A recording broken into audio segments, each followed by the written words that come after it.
So we got a treat for you guys today. What better way to see what pro skills look like than by watching some of your favorite players doing what they do best in some of the most insane and clutch moments in esports today. So watch closely and you just might pick up a trick or two. Get ready for the greatest plays in Fortnite history, but it's time to sit back, relax, and get some of my favorite candy. What is that? Come on. It's that bunch of crunch. Yo, and let's get this going, shall we?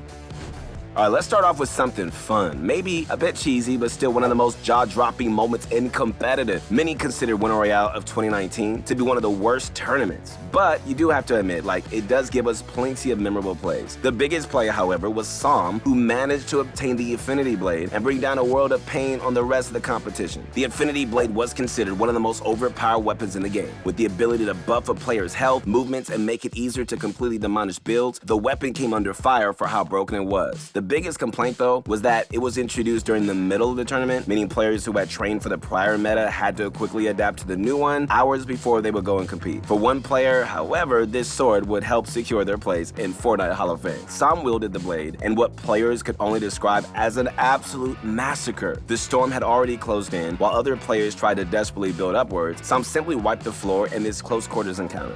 Where he needs to be right now. Counter elimination. He's on a killing spree. Oh my word!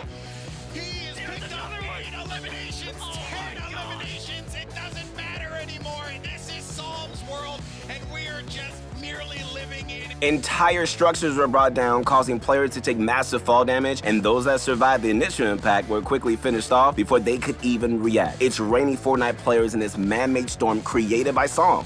All right, let me ask you this, man. You guys want to try to get good for the next comp season? Click on the link below and visit ProGuides.com for some pro-level coaching that can help you get ready for the next tournament, learn new strategies, master the meta, and improve your fighting skills. Yo, come in with any level of skill, and we're going to make sure that you beef up so you can start seeing improvements immediately. All right, so next on our list is the move that put Mr. Savage on the map. Considered one of the most famous big brain moves in Fortnite history, this moment really showed off how quickly thinking can really turn the tables of a match even when all hope is lost. All right, so let's set the stage. It's the World Cup qualifiers, and there is only one other player left on the map. The storm keeps moving, but this time luck takes a turn for the worse. You've got to go up the side of a mountain, and it's shadow bomb time. Look at how awkward this is. He's getting completely blocked that out. He's deciding to take storm damage. Yes. Mr. Savage! Oh No my way! God! You did not! Oh my God! In-games are always going to be filled with players building and trying to get the high ground on each other, right? One thing we don't usually know, though, is where exactly the storm is going to close in on. In some cases, you might end up on a very flat surface, which means to get the high ground, you're going to need to choose a spot and just start building. Sometimes you're going to get lucky, and the storm will close in on a tall building, giving you a big head start if you play your cards right. However, unlike tall buildings and player-made structures which can be destroyed, natural terrain such as mountains and hills can be a death sentence for any player caught trying to scale the side, especially if the storm starts moving, which is exactly what happened to Savage at the World Cup. Here, the zone moved as usual. However, both Savage and his opponent are caught on the side of the mountain. They can't break their way through the terrain, and their builds can only take them so far. With time running out for both players, Mr. Savage reviews his options and comes up with a solution that baffles spectators and the commentary alike. Okay, so using a shadow bomb, Mr. Savage uses the enhanced movement to scale the mountain. Using some precise landings and jumps, Savage avoids falling further down the cliff in an instant, and he is back within the circle and is no longer taking storm damage.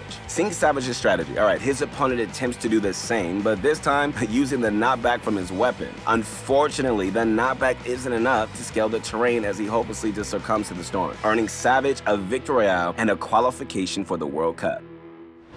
All right, so, reboot rounds are some of the most clutch moments in Fortnite. This is a chance to get back in the tournament. And like every other player here, you're going to be clinging to that strand of hope if you want to make it to the finals at the FNCS. The only catch, this time, you can only succeed by getting the Victory Royale. For Jibba and his trio, he is the last member of the team standing, and he's not going down without a fight. This clip is full of energy because his own fallen teammates are cheering him on. Nice. 40 white. 40 white, let's go. Nice, Jabba. Clean, Nice, clean, Jabba. clean, baby. You can feel the excitement in the air and the possibility that they might just be able to pull this one off. Every kill that Jebba makes is one step closer towards a massive comeback. And by the time it comes to a 1v1, the hype is through the roof. These are the moments we love in Fortnite and any esports tournament in general. Okay, so what do you know about trick shots? Perhaps you associate the word more with first-person shooters. I mean, after all, like some games like Call of Duty gain a lot of traction with players trying to get the nastiest shots out without minimum aiming and just some quick movements. Well, what if we told you Fortnite also has some of the coolest trick shotting moments out there? In fact, many Fortnite players rely on these skills to take advantage of small peaks and openings that last for a fraction of a moment. All right, so for Mongrel, having these skills landed him a qualification for the World Cup. I don't think so. The drop in gets the shot off and gets the elimination. Mongrel literally putting on a clinic of why you need to pay attention to what's going on. Everybody? So Mongrel weaves in and out of the storm to get eliminations, which helps him and his final opponent continue their fight as they fall from high ground. At this point, it could have been anyone's game. If Mongrel hits the ground first, it would have put him in a major disadvantage, but he doesn't let it come to that. Instead, he manages to land a final blow mid-air, which wins him the match. So if you're looking for a more traditional trick shot, then look no further than Sam Ziyech, who in the earlier days of Fortnite managed to pull off one of the craziest stunts.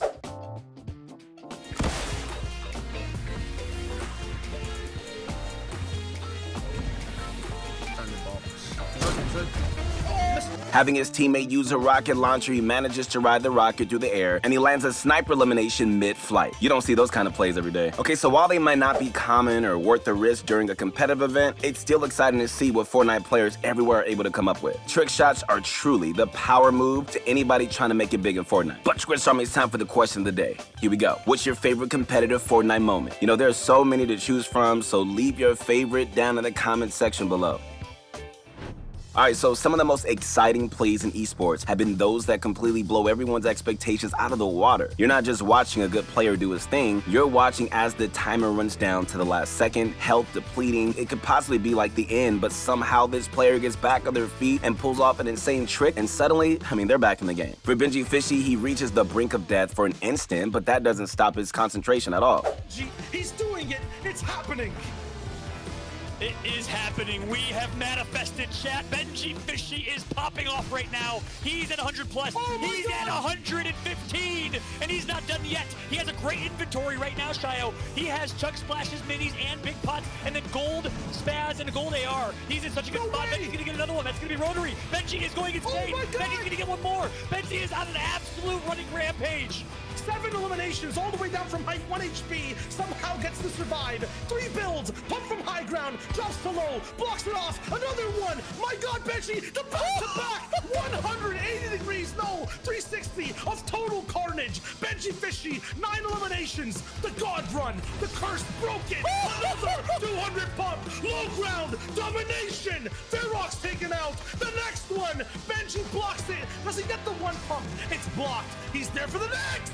Benjifishy! Oh my! He's in the middle of a killing streak, right? One pumping players left and right. Truly a display of his legendary aim. He knows exactly where to be facing at exactly the right time, and even when his health drops to 1, he's still able to immediately get a kill without breaking a sweat. Not many players out there would be able to pull that off. Many players, might be shaken after a fall like that, but Benjifishy has his mind completely in the game. Eventually, Benjifishy is taken by the storm, but not before hitting that top 10 and really coming out with 12 eliminations.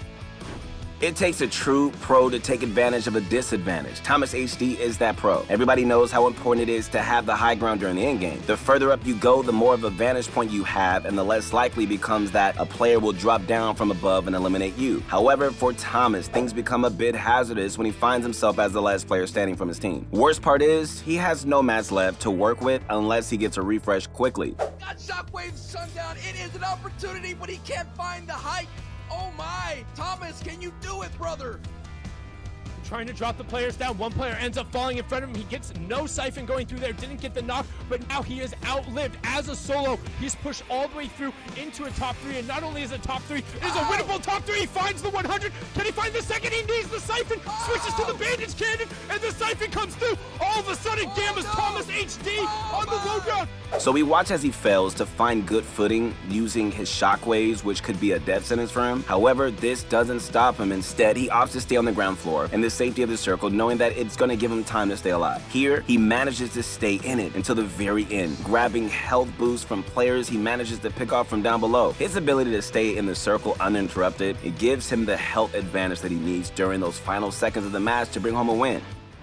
So before we start wrapping things up today, don't forget to check out ProGuides.com for some pro-level coaching. Get yourself ready to take on any challenge. But you're going to start me where you at. Your motivation guy is back. Connect with me on my Instagram at Your Motivation Guy. Like the video, subscribe to the channel, and feel free to leave a comment and let us know what you would be interested in learning more about. We'd love to hear from you. If you guys keep training hard and putting those skills to use, who knows? Maybe someday you're going to be making an unforgettable play for us to watch. We'll see you on the next one. Peace.